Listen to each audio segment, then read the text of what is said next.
Hey everyone, it's Mecha-san here, and I've got the official trailer to the part 2 of He-Man, well, not He-Man, just Masters of the Universe Revelations. Okay, so I did see this on Netflix here. Before that, I have heard all the hate, the vile, and just overall the audacity from the fans and everything about this. I've also seen some people say some positive things about this show. Those were few and far in between, though. So I decided to sit down. I watched it on a couch, just watching on a couch here. Not even on this monitor here. I went on a couch, just sitting there in the middle of the night, past the time. You know what? Well, I held out on it for a while, and I thought, yeah, why not? Saw it, and never watching the original He-Man show, trying to be unbiased and objective, but I still have all this in my head. I saw it. I liked it. I mean, it wasn't that big to write home about, but yeah, I liked it. I do not regret watching it. I think it was a good series, interesting setup here. I understood where both the King Randor and Tila were coming from there with why they were mad, like why Randor was mad at Duncan here. Like I could tell that moment when he figured out when was told that yeah, He-Man was your son Adam, and he looked at Duncan, his friend, and at the moment when he like turned his back and said go, that's when he stopped being King Randor and just became a father who just learned that his son died and he never even realized that was his son. He was mad. He had every right to be mad. That was the father talking. And the fact that Duncan knew and everything. And even Tila, she also felt betrayed here because Adam was like a brother to her. You can tell, I could immediately tell that just from the quick scene we had of her. And all this time, he was He-Man, the man she called her father knew and everything. And even the Queen figured it out. Which I was confused by that here. Like, wait, she knew? I mean, I could have sworn. Let me look this up. I looked it up and I realized, oh, she's from Earth.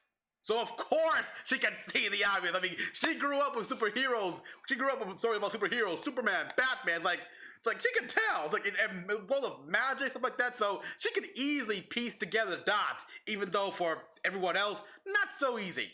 Not so easy because they clearly fall for the whole Clark Kent glasses thing. Okay, so there's all that here, and I do like the character drama and everything that it has. Like everyone here, even the bad guy, like Evil Lynn, got so much development. But yeah, in the end, no Skeletor and everything. Oh boy, why? Of course. And now he has the power. And his evil form, not that bad.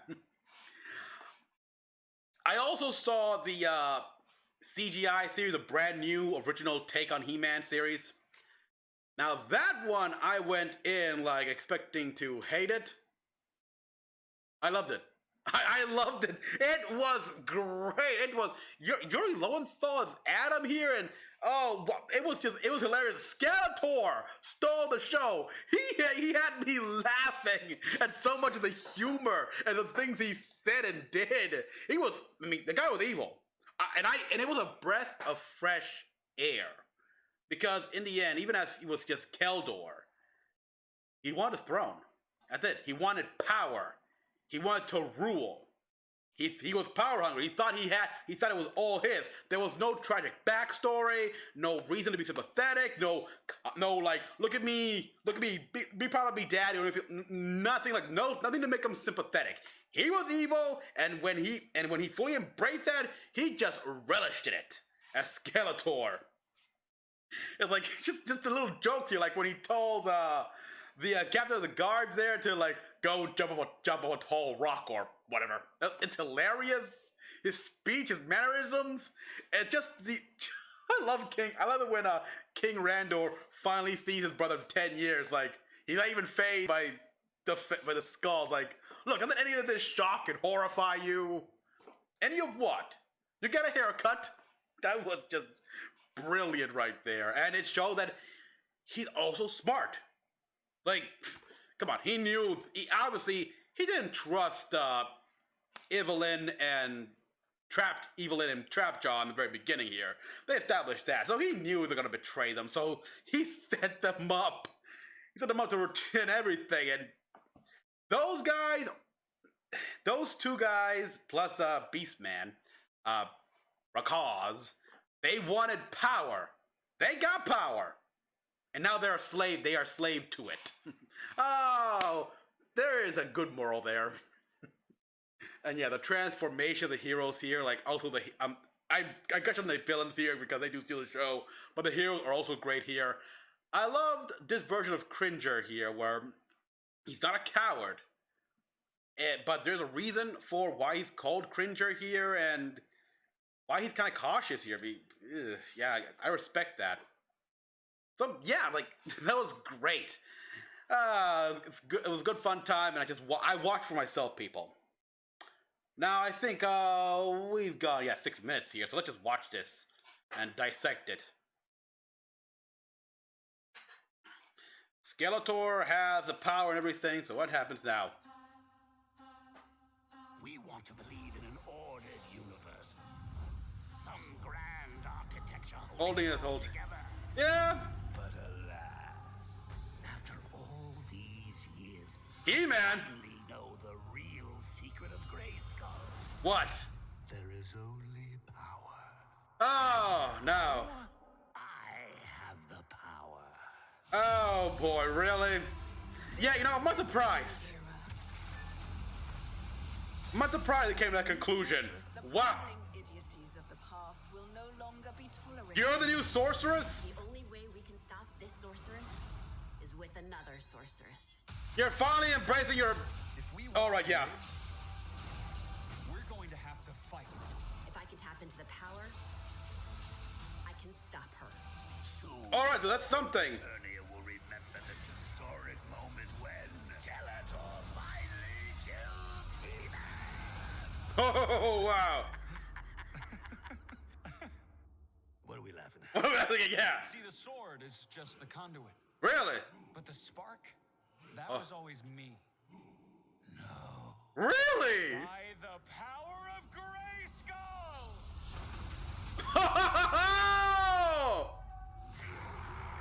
Whoa! Whoa! Whoa! Power is mine alone. Why did it answer his call? Okay, whoa! Sins of Eternia, we're in dire need of your help. It's more than just a conduit! There's nothing to live for. Merely chaos. Oh, look at that. Brandor? Chaos. Will we all return? Oh, this old bull crap again now. For being my daughter. Well, it makes sense it's in the 80s. Something greater. Alright, so she's finally embracing her maternal lineage. Oh, boy. Positions. There are no safe positions. Oh, there's one. Behind me. Yeah, fair enough. That's a good point. Okay. Okay, that was okay, look at that.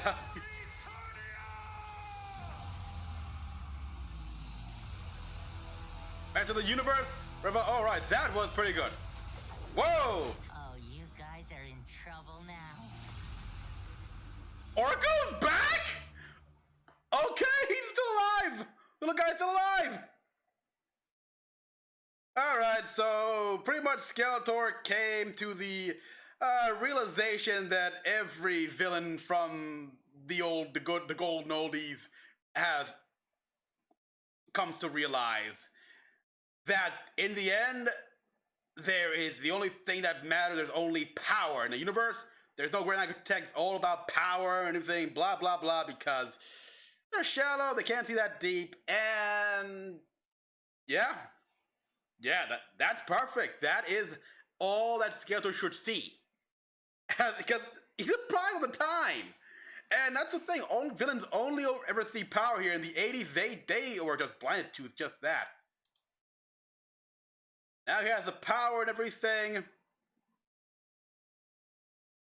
And yeah, that was... Yep, just grab the sword. That was obvious. That's not a shock. Why are you surprised?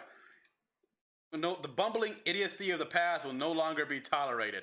All right, I think this is a jab at the 80s cartoon, I think, in general here, and some of the... But she's not a sorceress. It's like trying to really imitate the whole vampire bat thing with a bit of Elvira, aren't ya? Well, not that much Elvira, but seriously? The bat and everything like that. So yeah, I guess obviously she took the sorceress gonna be dead. Sorceress.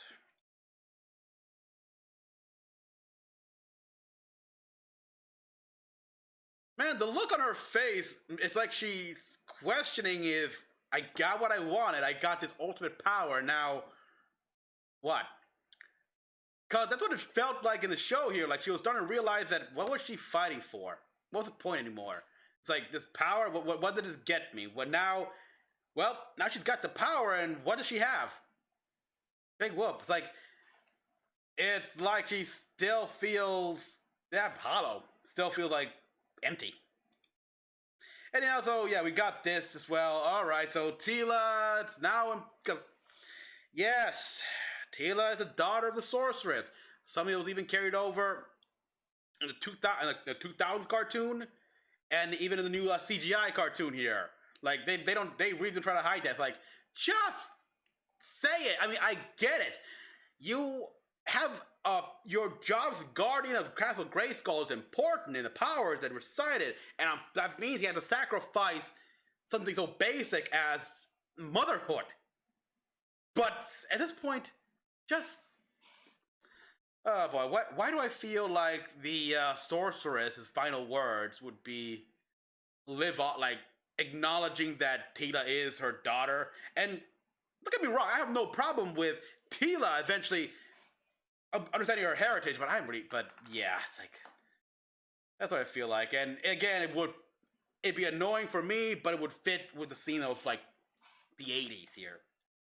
The 80s story, stuff like that. And now, yeah, so I like that, he healing Adam and stuff like that. King Randall leading the charge and everything at Castle Greyskull. Is that supposed to be the mom, or...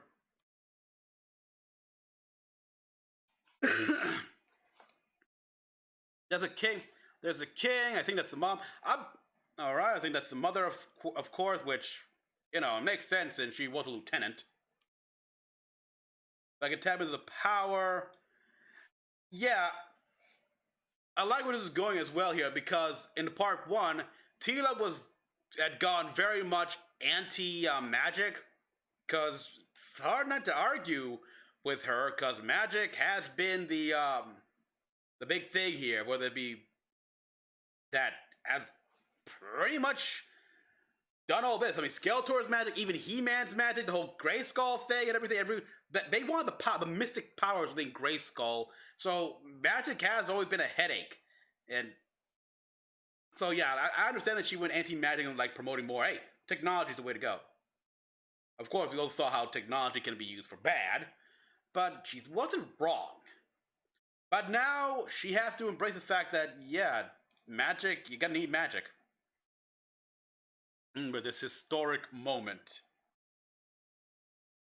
when Skeletor finally kills He-Man, so yeah, attacking like the capital, and this is like, okay, this is a good humor right here. Like, both of them laugh, like I started laughing. What are we laughing at? Oh God! it's like it's Mark Hamill. Oh, I don't know why, but it. What are we laughing at? It's like Joker. I know it's Mark Hamill, the Joker, and sometimes, yeah, but and here we got an interesting thing here. The sword is just the conduit, but the spark, that was always me. No. By the power of Greyskull! All right, so this can indeed be seen as a bit of a Deus Ex Machina, but as a like what? you could do that. Like people could wait. He could do that all the time. He knew about this, and no, I think no.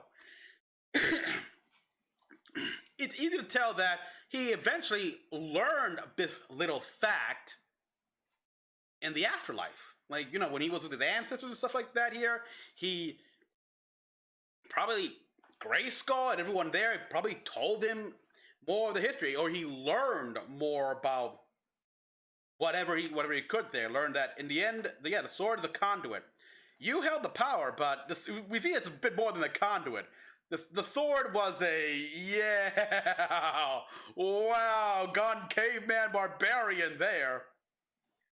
The sword wasn't just a conduit though, it was a limiter, a restraint. It helped Adam control the power, like keep himself in control.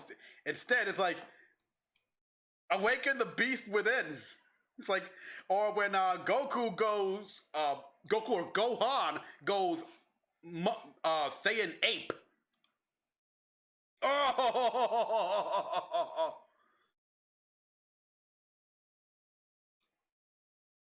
The power is mine and mine alone. No, it's not. The sword is a key to easily access the power, apparently. But if you know how, if you have the spark within, yeah. Yeah, the spark within, yeah, but the sword kind of needed to control ya. Because, yeah, we see how this guy is like just, wow. Oh, okay, that is, I want to see that. I just want to see him go brutal. I want to see it like when Yusuke Urameshi was taken over by his ancestor, the Demon Rising, and was just beating the shit out of Sensui. It's like, oh boy, it's been a while since you I can show people. But yeah, that guy, the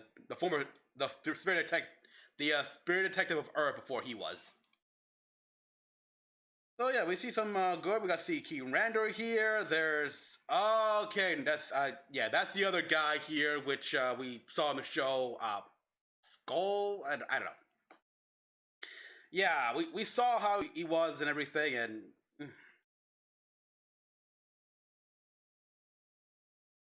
let's see. Actually, let me see. Let's see. The returning when I need your help. There is nothing to live for, merely chaos. And to chaos, we all return.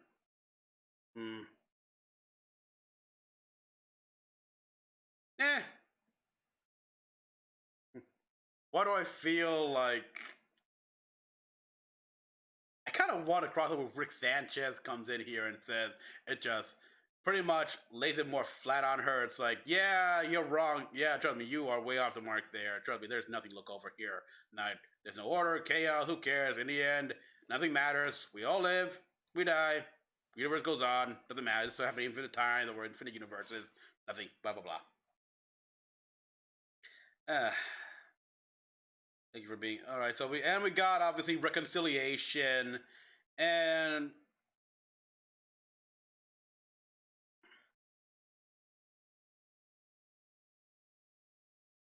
alright, so it's gonna be He-Man versus the empowered Skeletor there.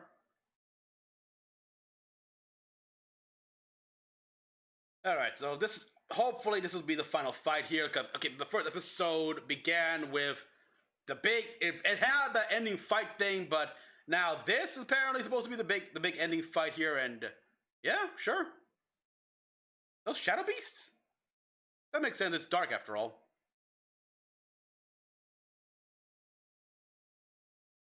I remember the Shadow Beast from the 2000 series. So, yeah. So far, I'm looking forward to this year, November 23rd, so month away.